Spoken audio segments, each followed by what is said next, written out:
జై దుర్గా భవాని నమస్తే అండి. Welcome to my channel. నవరాత్రిలో ఆఖరి రోజుకి వచ్చేసామండి.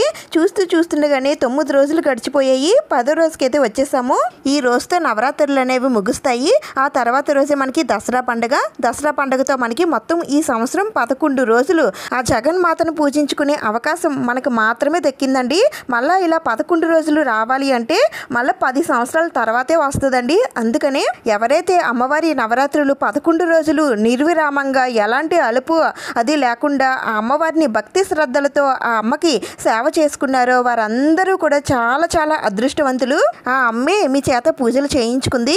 ఈ నవరాత్రులు పూజా ఫలితం తప్పకుండా ఆ అమ్మ ఏదో ఒక రూపంలో ఆ ఫలితాన్ని మీకు అందిస్తుంది. మనకి ఇంకా నవరాత్రుల్లో ఆఖరి రోజు 10వ రోజు ఒక్కరోజు మాత్రమే మిగిలిందండి. ఇంతవరకు ఎవరైతే నవరాత్రుల్లో అమ్మను పూజించుకోలేకపోయామని అనుకునేవారు కనీసం ఈ ఒక్కరోజైనా సరే అమ్మవారికి పూజ చేసుకోండి.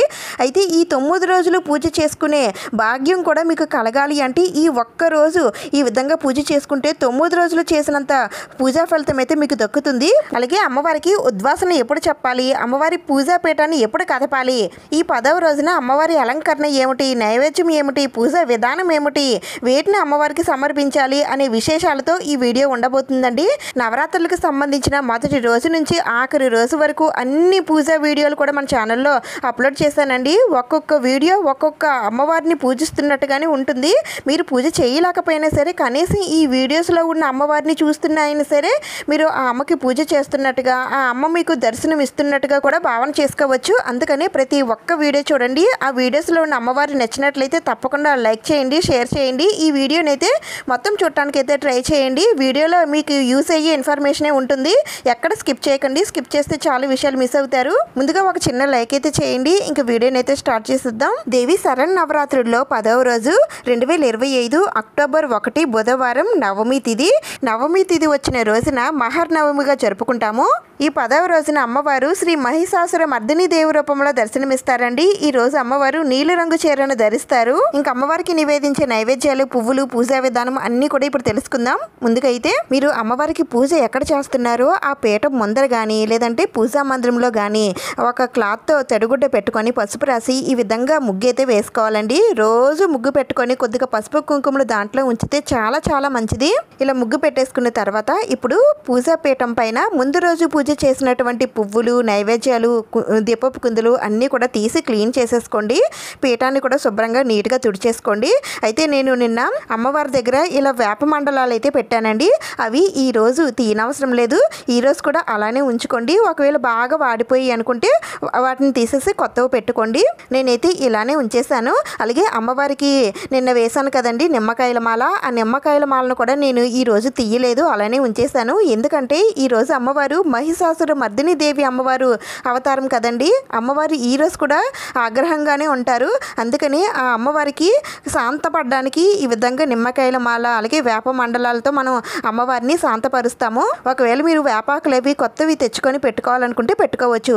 లేదంటే మా దగ్గర ఇవే ఉన్నాయని అనుకుంటే వాటిని అలా ఉంచేసుకోవచ్చండి, పర్వాలేదు. నిమ్మకాయల మాల ఎవరైతే నేను దుర్గాష్టమి రోజున వేయలేకపోయారో ఈ రోజైతే అమ్మవారికి నిమ్మకాయల మాలను అయితే సమర్పించండి. అమ్మవారిని ఈ రోజు శంఖం పువ్వులతో అలంకరించాలండి. ఒకవేళ మీకు శంఖం పువ్వులు దొరకకపోయినట్లయితే నీలి రంగు పువ్వులు కానీ లేదంటే మీకు దొరికినటువంటి పువ్వులతో అమ్మవారిని అలంకరించవచ్చు. నేను అమ్మవారికి గాజులతో పూజనైతే చేసుకున్నానండి. ఆ గాజులను కూడా నేను ఈ రోజు తీసేస్తాను.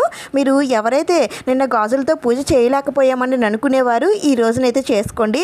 అయితే ఈ రోజు కూడా అమ్మవారి దగ్గర గాజుల్ని అలానే ఉంచుకోవచ్చు. అయితే నాకు ఇక్కడ ఎక్కువ ప్లేస్ లేదు కాబట్టి అందుకని నేను గాజులను అయితే తీసేసుకున్నాను. మీరు ఉంచుకున్నా పర్వాలేదు, లేదంటే తీసేసుకున్నా పర్వాలేదు. తీసుకున్న గాజుల్ని చేతులకు వేసేసుకోండి. అయితే నేను విజయదశమి అంటే దసరా పండుగ రోజు వేసుకుంటానండి. అమ్మవారికి పూజ చేసినటువంటి గాజులకి చాలా శక్తి ఉంటుందండి. అందుకని ఈ గాజుల్ని మనం వేసుకోవడం కానీ లేదంటే మన భర్త చేత వేయించుకోవడం కానీ లేదంటే ఈ గాజుల్ని ఎవరికైనా ముత్తైదులకి ఇవ్వడం కానీ చేస్తే చాలా మంచిది. ఇంకా నవరాత్రుల్లో ఆఖరి రోజుకి వచ్చేసాం కదండి. మరి అమ్మవారి పీఠాన్ని ఎప్పుడు కదపాలి, అమ్మవారికి ఉద్వాసన ఎప్పుడు చెప్పాలి, ఈ 10వ రోజున కదపాలా లేదంటే 11వ రోజున విజయదశమి రోజున కదపాలా అని అంటే నవరాత్రులు అంటే 9 రాత్రులు అండి. మనకి ఈసారి 10 వచ్చాయి కాబట్టి 10 నవరాత్రులు అని అర్థం. అయితే ఈ నవరాత్రులు అంటే 10 రాత్రులు గడిచిన తర్వాత నవరాత్రులు అనేవి ముగుస్తాయి. అలా మనకి ఈ 10 నవరాత్రులు ముగిసిన తర్వాత విజయదశమి రోజున అమ్మవారి పీఠాన్ని కదపాలి. అంటే అక్టోబర్ 2వ తేదీన గురువారం అమ్మవారి పూజాపీఠాన్ని కదపాలండి. అయితే అమ్మవారిని ఏ సమయంలో కదపాలి, విజయదశమి పూజ సమయాలు ఏమిటి, వాహనాలకి పూజ ఎప్పుడు చేయాలి అనే విషయాలన్నీ కూడా నేను ఇంతకుముందు వీడియో చేసి పెట్టానండి. ఒక్కసారి ఆ వీడియో చూడండి, మీకు యూజ్ అయ్యే ఇన్ఫర్మేషనే ఉంటుంది. ఏమైనా డౌట్స్ ఉంటే నన్ను కామెంట్స్లో అడగండి. ఒకవేళ మాకు విజయదశమి రోజు వరకు మాకు కుదరదండి, మరి ఈ రోజు 1వ తేదీన బుధవారమే పూజ చేసుకొని అమ్మవారి పూజాపీఠాన్ని కదిపేసి అమ్మవారికి ఉద్వాసన చెప్పొచ్చా అంటే చెప్పొచ్చండి, పర్వాలేదు. ఈ 10వ రోజున మీరు ఉదయాన్నే అమ్మవారికి పూజ చేసుకున్న తర్వాత మీరు అమ్మవారికి ఉద్వాసన చెప్పాలి అనుకుంటే పూజ అయిన తర్వాత మీరు అమ్మవారి పీఠాన్ని కదిపేయచ్చండి. లేదంటే సాయంత్రం వేళల్లో అయినా సరే అమ్మవారిని కదపచ్చు. కానీ దశమి వరకు అమ్మవారిని ఉంచుకొని విజయదశమి పూజ చేసుకున్న తర్వాతనే అమ్మవారికి ఉద్వాసన చెబితే సంపూర్ణ పూజా ఫలితం మీకు దొరుకుతుందండి. మీ వీలుని బట్టి మీరు చేసుకోండి. ఇంకా ఈ నవరాత్రుల్లో నవమి తిథి 9వ తిథి కాబట్టి అందుకని ఈ రోజున అమ్మవారికి 9 దీపాలతో పూజ చేస్తే నవరాత్రులు అన్ని రోజులు చేసినంత ఫలితం అయితే దక్కుతుందండి. అందుకని ఈ రోజు ఒక్కరోజు పూజ చేసుకుంటున్న వారైనా సరే ఇలా 9 దీపాలు పెట్టుకొని అమ్మవారికి పూజ చేసుకోండి. నవరాత్రులు పూజా ఫలితం అనేది తప్పకుండా కలుగుతుంది. అయితే ఈ 9 దీపాలు మీరు ఇత్తడి కుందులైనా లేదంటే వెండి కుందులైనా లేదంటే మట్టి ప్రమిదలైనా లేదంటే పిండి ప్రమిదలైనా ఏవైనా సరే పెట్టుకోవచ్చండి. నేను ఇక్కడ మట్టి ప్రమిదలు పెట్టుకున్నాను. ఇప్పుడు దీంట్లో ఎరుపు వత్తులు వేసుకోవాలండి. ఎరుపు వత్తులతో దీపారాధన చేస్తే చాలా చాలా మంచిది. ఒకవేళ ఏదైనా కారణాల వలన ఈ రోజు 9 దీపాలు వెలిగించలేకపోయినట్లయితే విజయదశమి రోజు అంటే దసరా పండుగ రోజు కూడా మనం అమ్మవారికి పూజ అనేది చేసుకుంటాం కాబట్టి ఆ రోజైనా సరే ఈ 9 దీపాలు పెట్టుకోవచ్చు. ఈ 9 దీపాలతో పాటుగా కామాక్షి దీపం కూడా పెట్టుకోవాలండి. ఇంకా మీరు ఏమైనా దీపపు కుందులు పెట్టుకోవాలనుకుంటే పెట్టుకోవచ్చు. ఇంకా తర్వాత మీ దగ్గర ఉన్న జవ్వాది పౌడరు, జవ్వాది అత్తరు, పర్ఫ్యూమ్ ఇలా మీ దగ్గర ఏది ఉంటే అవి ఇలా పూజాపీఠం పైన అలాగే దీపపు కుందుల్లో వేసుకోండి.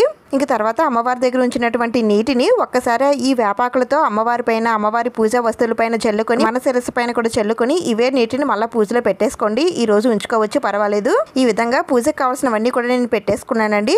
ఇప్పుడు ఇంకా పూజను అయితే ప్రారంభిద్దాం. ముందుగా ఏకహారతితో దీపారాధన అయితే చేసుకోవాలి. ముందుగా నేను కామాక్షి దీపాలు అయితే వెలిగించాలండి. కామాక్షి దీపాలతో పాటుగా మీరు ఇంకా ఏమైనా దీపపు కుందులు పెట్టుకోవాలనుకుంటే పెట్టుకోవచ్చు. కానీ ఈ 9 దీపాలు పెట్టుకున్నాం కదండి, ఇవైతే అమ్మవారికి పూజ చేసేటప్పుడు వెలిగించాలి.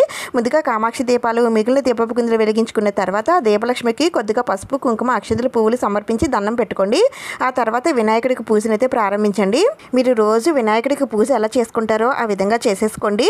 స్వామివారికి దీపదూప నైవేద్యాలతో పూజ చేసుకున్న తర్వాత ఆ స్వామివారికి దండం పెట్టుకోండి. ఈరోజు స్వామివారికి నేను బెల్లాన్ని నైవేద్యంగా నివేదన చేస్తున్నానండి. ఇలా వినాయకుడి పూజ పూర్తయిన తర్వాత ఇప్పుడు మనం పెట్టుకున్న 9 దీపాలు కూడా వెలిగించుకోవాలి. ఏకహారతితో కానీ అగరబత్తితో కానీ ఈ 9 దీపాలు వెలిగించండి. ఈ 9 రోజులు పూజలు చేయలేని వారు ఒక్కొక్క రోజుకి ఒక్కొక్క దీపం పెడుతున్నాను తల్లి, ఈ 9 రోజులు పూజ చేసిన ఫలితాన్ని నాకు ఇవ్వు తల్లి అని ఆ అమ్మవారికి చెప్పుకుంటూ ఈ దీపాలను వెలిగించండి. రోజు పూజ చేసుకుంటున్న వారు ఆ అమ్మవారి మంత్రాలు ఏదో ఒకటి మనసులో తలుచుకొని లేదంటే ఓం శ్రీమాత్రే నమః అని తలుచుకొని అయినా సరే మీరు దీపారాధన చేయవచ్చు. ఇలా దీపారాధన చేసిన తర్వాత ఈ దీపాల దగ్గర కొద్దిగా పసుపు, కుంకుమ, అక్షింతలు ఉంచి ముందుగా ఆ దీపాలకి దండం పెట్టుకోండి. దీపంలోని అమ్మవారు కొలువై ఉంటారు కాబట్టి 9 రోజులకి 9 దీపాలతో మిమ్మల్ని పూజిస్తున్నాను తల్లి. ఈ నవరాత్రులు అన్ని రోజులు కూడా పూజ చేసుకునే భాగ్యాన్ని నాకు కల్పించినందుకు చాలా కృతజ్ఞతలు తల్లి. పూజలో ఎలాంటి లోపాలున్నా లేదంటే ఏవైనా తప్పులు చేసున్నా సరే మమ్మల్ని మన్నించి తల్లి అని ఆ అమ్మవారికి చెప్పుకొని ఈ 9వ రోజును కూడా పూజని స్వీకరించి తల్లి అని ఆ అమ్మకి ప్రార్థించండి. అలాగే అమ్మవారి రూపాల్లో ఒక్కొక్క అవతారం రోజున ఒక్కొక్క అమ్మవారి విగ్రహాలను పెట్టుకున్నాం కదండి, ఆ విగ్రహాల దగ్గర కూడా కొద్దిగా పసుపు, కుంకుమ, అక్షింతలు వేసి ఆ అమ్మవార్లందరికీ దండం పెట్టుకోండి. ఈ 10వ రోజున అమ్మవారు శ్రీ మహిషాసుర మర్దిని దేవి రూపంలో దర్శనమిస్తారండి. మహిషాసురుడు అనే రాక్షసుని సంహరించడం వలన అమ్మవారికి మహిషాసుర మర్దిని అని పేరు వచ్చింది. ఈ రోజు అమ్మవారు సింహ వాహినిగా నీలిరంగు చీరలో దర్శనమిస్తారు. ఈ రోజు ఈ అమ్మవారిని పూజించడం వలన సకల దేవతల అనుగ్రహం కలుగుతుందండి. మహిషాసుర మర్దిని ఆరాధన వలన భయాలన్నీ కూడా తొలగిపోయి సర్వకార్యాల్లో విజయం సిద్ధిస్తుంది. ఈ తల్లి అనుగ్రహం కలిగితే లోకంలో సాధించలేనిది ఏది లేదని అంటారండి. అందుకని ఈ ఆఖరి రోజైన మహానవమి రోజున మహిషాసుర మర్దిని దేవి అమ్మవారిని పూజించండి. అమ్మవారికి పూజ చేసుకునేటప్పుడు అమ్మవారి అష్టోత్తరాలు కానీ లేదంటే మహిషాసుర మర్దిని స్తోత్రాలు కానీ చదువుకోవాలి. ఇవేమీ మాకు చదవడం రాదండి అనుకుంటే ఓం శ్రీ మహిషాసుర మహిషాసుర మర్దిని దేవియే నమః అనే మంత్రాన్ని 108 సార్లు చదువుకుంటూ అమ్మవారికి పూజనైతే చేసుకోండి. అమ్మవారికి ఈరోజు నల్ల కలువులతో పూజ చేస్తే చాలా చాలా మంచిదండి. లేదంటే శంఖం పువ్వులతో అయినా సరే అమ్మవారిని పూజించవచ్చు. లేదంటే మీకు దొరికిన పువ్వులతో అమ్మవారికి అష్టోత్తరం అయితే చేసుకోండి. ఈ రోజు నేను అమ్మవారికి నిమ్మకాయలను సమర్పిస్తున్నానండి. ఈరోజు అమ్మవారు ఆగ్రహంతో ఉంటారు కాబట్టి ఈ విధంగా కొన్ని నిమ్మకాయలు తీసుకొని అమ్మవారి పూజలో పెట్టుకోండి. నేను ఇక్కడ 9 దీపాలు పెట్టుకున్నాను. అలాగే 9 నిమ్మకాయలు తీసుకొని అమ్మవారి పూజలో పెట్టుకుంటున్నాను.